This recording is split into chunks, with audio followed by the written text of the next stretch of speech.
going to talk about offers. We're going to talk about how to create an irresistible offer and what that looks like. So as soon as I say offer, it's really funny. Everyone, their brain always goes to like discount. All right, we're going to do 20% off. And then next month, everyone saw that you did 20% off, so now you have to do 30% off. And the bar just keeps going higher and higher. I always laugh too when I see people when they're doing like 10% off or whatever. Like, to you, is that really going to get you to jump over the fence, 10% off? How do I know that you just didn't raise your price 10% just to be able to get the attention, right? So whenever you're doing discounts, I really recommend that you do not do that, because the problem with discounts is there's a couple problems. So first off, you're training your market to only buy from you when there's a discount, right? So you're training them, like, you're basically saying to them, our price isn't fair enough to you, so we're just going to discount it to incentivize you to take action. The second thing that's really bad about doing discounts is that now your profit margins are suddenly, you're not making as much profit, right? We're all in business, obviously we want to make an impact and help a lot of people and do that stuff, but at the end of the day, we want to make money. That's why we're in business, right? So be very, very careful with discounts. So let's talk a little bit about offers, like what you can do. One of the best things you could do for an offer is add value. And the best way you can do that is include something for free. Include something for free with what you're offering. Okay? And so that's why the next step here I'm talking, like, does it add value? So I want to do a little exercise that I think is going to be really useful for you, because it's going to kind of take things off of me just speaking. I want this to kind of be like a bit of a workshop scenario for you guys. So can I get a volunteer just to tell me a little bit about their business, and then we'll kind of come up with something where it would be an example of adding value in that business. So, okay, cool, awesome. So tell me a little bit about it. So I'm a hair and makeup artist. I do mobile services. I primarily focus in the bridal market, but I do other things as well. So basically, I come to the client, I provide them with a full service experience. I'm planning the whole first half of the day for them. I'm coordinating it all, creating all their schedules, providing a hygienic service, and creating the bridal vision that they had. Very cool. So with that, what I would do immediately, and what we're gonna step into, is like, I would come up with a way to understand exactly like what is their pain point, their biggest pain point with when they're coming to you. Like, what is it that they really want? So chances are with a lot of business owners, there's already stuff that you're doing that is like, you're doing it anyway and you're not like marketing it. So for example, you said you're a mobile business. So what you could say is like, I don't know too much about your industry, but are other people charging to like go to them? Is there like a house call fee or something like that? Most of us include travel within a certain region, yeah, and then outside that region there's travel fees. It's cool. Pretty standard. Cool, so are any of them marketing the fact that they have like free travel time or like free, you know, we're coming to you for free? I know of one person that does. Yeah. So that's an example of something you can talk about, because it's like the mobile aspect of it. It's like, that's a cool value proposition, but immediately what people are thinking is like, okay, it's like, you know, maybe for a consultation it's going to come all the way out to me and then I don't like it and then I have to pay like some kind of fee or something stupid like that, right? So that's one example of it. Another example is like, maybe it's something to do with the actual hair, you know? So you could throw in like, okay, like we're going to do the style and all this stuff, but maybe you could throw in like a free shampoo, a free shampooing or something like that. So what you want to do is experiment with different offers and see like what they would respond to. But because you're mobile, that's kind of a cool thing. I would maybe focus the offer on that. So it's like, you know, we have like free, like we'll come to you for free, you know. Okay. So that's one example. Anyone else want to do this exercise? Okay, cool. So we'll go through this. So like I was talking about, is it relevant to the customer pain points? You know, a lot of people, like, this is a perfect example of a bad offer too. We were working with one client, and you know, he did a pool installation, and so we were coming up with an offer for him. He's like, well, what about like every single lead that comes in, we put them all in a pool, and then not like literally a pool, but no pun intended. But he said, like, you know, why don't we like pool them all together, and then at the end of the month we could give away like a free Spa Nordique like ticket or whatever.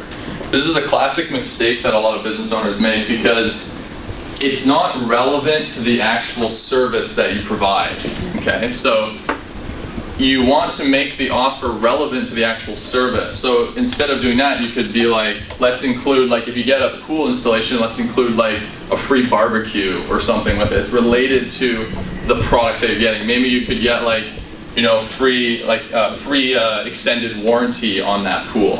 A lot of warranty type offers work really, really well, right? Because with an investment that size, a lot of people are really scared, right? So is there going to be scarcity involved in the offer? Maybe that's something that you could look at, right? You know, for a very limited time, like only for like the next 30 days, we have this offer going on, you know, where we have an extended warranty, you know, we're extending it for 5 years on this basement renovation, but it's only for the next 30 days, so you have to get it now. Because a lot of people, you know, especially if you guys sell something that's a little bit higher ticket, or it's more of like a luxury type product or service, a lot of people will be like, and I'm sure, you know, we all do this, but they'll say, okay, you know, I'm going to wait till next month to do that, or the next month or whatever. So scarcity in your offer is a really good way to get people to do stuff, right? And does it reduce perceived risk, right? Like, a lot of people, for example, in my industry, when people are investing in advertising, like I was talking about, they're really scared, like, we're gonna pay this dude for months and nothing's gonna happen, right? That's a huge fear that a lot of people have, right? And so think about if you're in an industry and you sell something that people feel that there's a lot of risk there, maybe like, you know, investments or something like that, maybe create an offer that can reduce that risk, whether it be some kind of guarantee, money back guarantee, some kind of, you know, promise that you can make to them. So that brings us to guarantees. So will there be a guarantee in your offer? I strongly recommend that you do a guarantee if you can, and if so, what kind? Well, let's talk a little bit about guarantees. So you should always implement a guarantee if you can. Ottawa bra clinic. I sell custom fit orthopedic and post-surgical bras. Cool. Why would someone want that? Because they have sore back, sore neck, sore shoulders, mastectomy, lumpectomy, lymphedema, Cool. larger size. They can get it fit for posture. Cool. So how confident are you in the fact that, like, if someone comes to you and, you know, they say, like, you know, for years I've been using these other bras, it's just like extremely painful, blah, blah, blah. How confident are you that, like, if they use yours? I guarantee the fit. Cool. So because I'll do alterations on a bra, so that they have one breast that's smaller than the other and bigger, then I'll fix it for this. So that they're, or maybe they have small shoulders and their shoulder straps always going down. I'm going to fix that for them. Yeah. What's the price point for it? How much are they? Yeah, like roughly. $200. Okay, perfect. So that's really good. So like, what I would do for that one is be like, you could say something, you could guarantee like, this is going to be like one of the most comfortable bras you've ever worn in your entire life. In fact, like when you put it on, you're going to be blown away by like how comforting it is. And if you're not completely satisfied with that, we'll just give you your money back. Yeah. That would work incredibly well for it. What I do is I guarantee the fit. Yeah. So that they'll have a bra that fits them exactly to their body.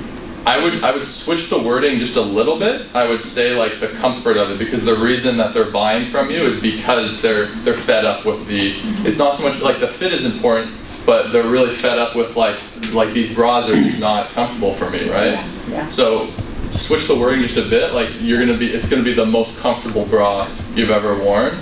We guarantee it. Like if they even feel a little bit of an improvement in that because they've never experienced it before, they're going to be like, this is the most comfortable bra I've ever worn. And for $200, it's like the amount of business that you're going to get compared to like, you know, the one or two people who are going to say like, this isn't comfortable. Like, you're going to get a lot more. Yeah, and if they don't find it comfortable, then they're not my customer. They're not your client. Right. Exactly. So like we were talking about, the guarantee should always address your prospect's objection or pain point. It should be related. So no random stuff like spa, giveaways, this kind of stuff. Is it going to be a money back guarantee? I'd recommend that you do that. That reduces a lot of perceived risk. Or is it going to be a partial money back guarantee? Or is it going to be a money back plus a bonus, like I said, like plus $100 check? What I recommend that you do when you're coming up with your guarantee, and this is a huge, it's very underrated, name your guarantee. It gives it a lot of power. This is our rock solid leads 30-day money back guarantee. This is our bra experience guarantee, like, you know what I mean? Like, give it some kind of cool name. It gives it a lot more power and a lot more like umph when someone hears it, because they're like, whoa, like, what is that, right? And like I was saying, understand that most people are inherently honest. Most people aren't going to be that much of a pain where they're going to say, give me my money back. I've had experience, like, over the past 5 years of doing this, we've rarely ever had people doing these types of guarantees actually claim the guarantee. You will get some people who will do it, but the amount of business that you're going to get from implementing this is going to very much outweigh that. Okay, make sense?